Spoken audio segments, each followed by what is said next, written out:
Hey everyone, welcome back to Corporate Decoder, the place where we decode the corporate world. And let me tell you, this latest filing from Consumer Portfolio Services Incorporated is a full meal deal.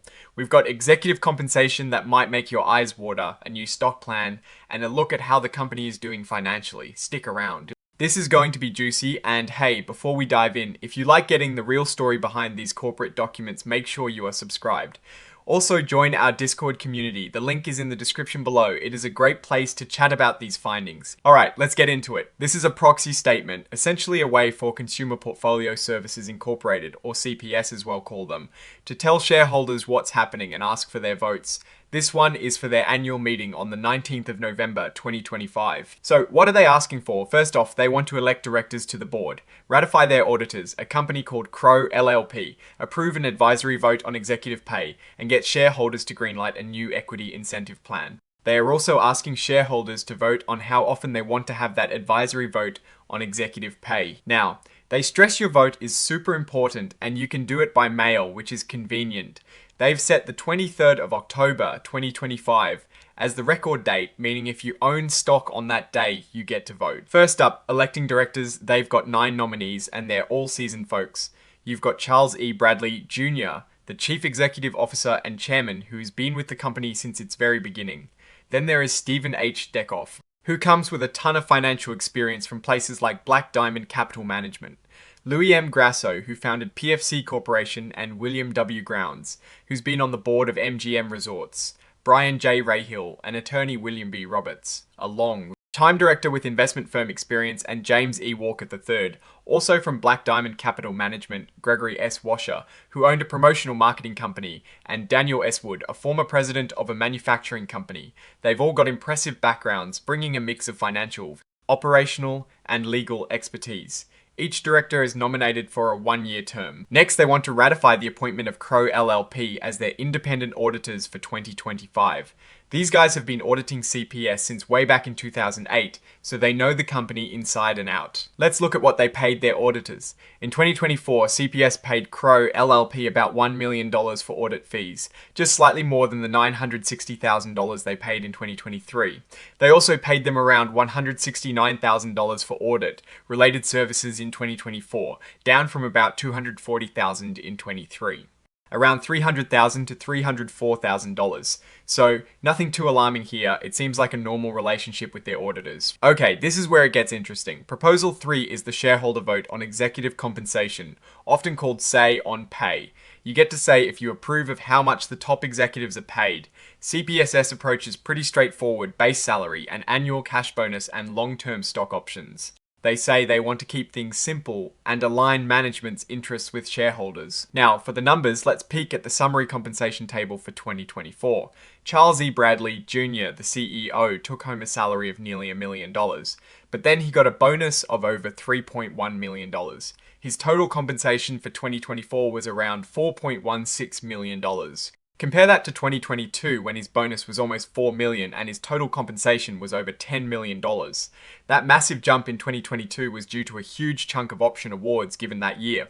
For the other named executives, like Michael T. Lavin, the president, his salary was about $470,000 with a bonus of over $440,000. Totaling around $960,000 for 2024. Danny Bharwani, the CFO, earned a similar amount. Terry L. Robinson, Executive Vice President of Sales, also earned about $817,000. It is clear their bonuses can be a really big part of their total pay, sometimes more than their base salary. In 2024, they didn't grant any equity awards, which means stock options to executives. However, they were eligible for bonuses under the Executive Management Bonus Plan. For Mr. Bradley, the target bonus was a staggering $6.4 million with a maximum of the same amount. For the others, targets were in the hundreds of thousands, with maximums also reaching high figures like $752,000 for Mr. Lavin. The actual payouts, however, were less than the maximum. For example, Mr. Bradley's actual bonus was about $3.1 million compared to his target of over $6.4 million. Still a hefty sum. This brings us to Proposal 4, the approval of the 2025 Equity Incentive Plan. Their old plan expires in April of 2026, so they need a new one to keep attracting and keeping good people. They believe stock options are key to aligning employee and shareholder interests. If shareholders approve this plan, They will be able to grant about 4.5 million more shares in the form of options and other equity awards. They expect this new pool of shares to last them about 3 years. They also talk about overhang and burn rate. Overhang is basically the total number of shares tied up in stock options compared to the total shares outstanding. Their overhang right now is around 25.9%. The burn rate, which shows how quickly they are using up shares under their plans, was 8.5% in 2022, but 0 in 2023 and 2024. That means they are not currently granting a lot of new stock options, which is interesting given they are asking for a new plan. Finally, Proposal 5 asked shareholders how often they want to vote on executive pay, every year, every 2 years, or every 3 years. CPSS board recommends voting for 1 year, meaning an annual vote. They feel this gives them the most direct feedback from investors. Now let's look at the people behind these numbers. Charles E. Bradley Jr. is the CEO and chairman. Michael T. Lavin is president and chief operating officer. Danny Bharwani is the chief financial officer. Terry L. Robinson is executive vice president of sales and originations. Christopher Terry is executive vice president of risk management, systems, and IT. These are the folks whose compensation is in the spotlight. Looking more closely at the 2024 compensation, Mr. Bradley's salary was $995,000, with a bonus of over $3.1 million, bringing his total to just over $4.1 million.